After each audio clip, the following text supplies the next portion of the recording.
The tripod, the most basic form of camera support, yet it is so much more complex than most aspiring filmmakers think. Now, essentially, you have three kinds of tripods: the cheap plastic ones, the photo tripods, and then the video tripods. Now, we can already eliminate that cheap plastic tripod. 20 bucks seems like a good deal for a tripod, but in reality, you're just throwing that 20 bucks away. So we're then left with that photo tripod and the video tripod. A photo tripod is usually very lightweight. It has a simple design and it keeps small cameras sturdy. They are meant to hold photo cameras, which could be your video camera as well. But if you're planning to build out your SLR like we did with our Panasonic Lumix GH5, then that photo tripod might not be that strong anymore. The quick release is where the camera locks into the tripod, and it's pretty small on photo tripods. Bigger cameras will therefore wiggle more. Now, a tripod always consists out of two parts. You have the legs and you have the head. And you can actually buy these two things separately if you want. You know, sometimes you like a certain head and a very specific set of legs. You can then just combine them together. Super easy. Now, a tripod head has three axes. You can pan, which is a horizontal movement. You can tilt, which goes vertically, and finally slant or roll the camera. This is needed to make vertical photos. Professional video is almost never shot vertical, so that's why a video tripod can only pan or tilt. Now, looking closer to the video head, you can see that it has a much larger base, a much larger quick release base. In fact, in the high-end segment of video and cinema cameras, we can even find tripods like these. Look how big that quick release plate is. Now, that will definitely make your camera sit sturdy. You see, there's a reason a video tripod exists, because video moves. So a video tripod is designed to make moving shots, whereas a photo tripod is designed to make still photos. So we'll actually disregard the photo tripod as well. Now let's have a closer look at the video tripod. Let me just take this one. This one's a little bit lighter.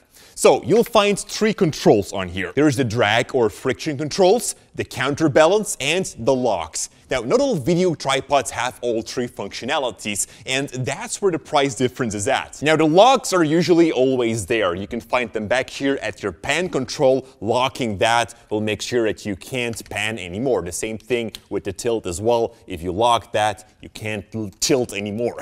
Now, the drag or friction should be fluid, and you can find this back in the description of the tripod. If you can't find the words fluid head, then it doesn't have that feature. A feature that is essential. A fluid head makes it possible that you can make fluid pan and tilt movements. Within cheaper tripods, this is sometimes built into the lock of the tripod. You know, it's one way of making that drag. You know, the more that you lock it, you kind of have drag, but it's not really good drag. Like, if you want to make very small and gentle movements, having a bigger drag makes it easier for you to do that. Heavier cameras also need more drag or friction as well. And although it seems like a nice idea, the fluid lock control is not as trustworthy. After a moderate use, you'll also quickly run into issues where, for instance, the pan control can shoot forwards. Or even when you almost entirely lock the pan, you can still move it and it's not enough drag. So ideally, you want to have a separate drag control and a lock. Rotating that wheel also adds more drag to the pan, so that way I can make more precise movements. When I do need to make faster movements, I can just decrease the drag.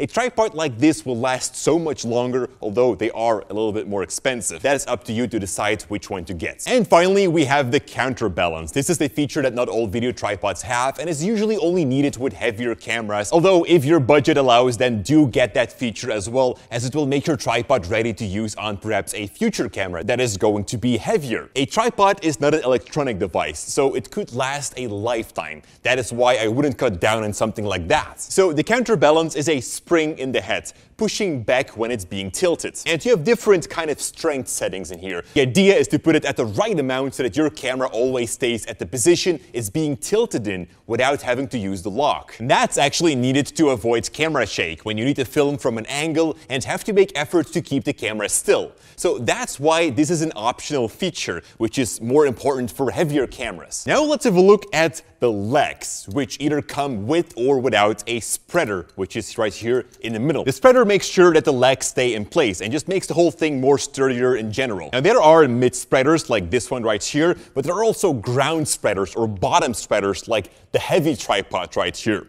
Both do the job good, But I do suggest to get a mid-spreader, because if you have an uneven surface, that spreader won't get into the way when you're going to put your tripod somewhere, like on a staircase or where there are many rocks outside. Bottom spreaders are really used in studio environments where you always have a flat surface. Finally, let's have a look at the connection between the tripod legs and the video head.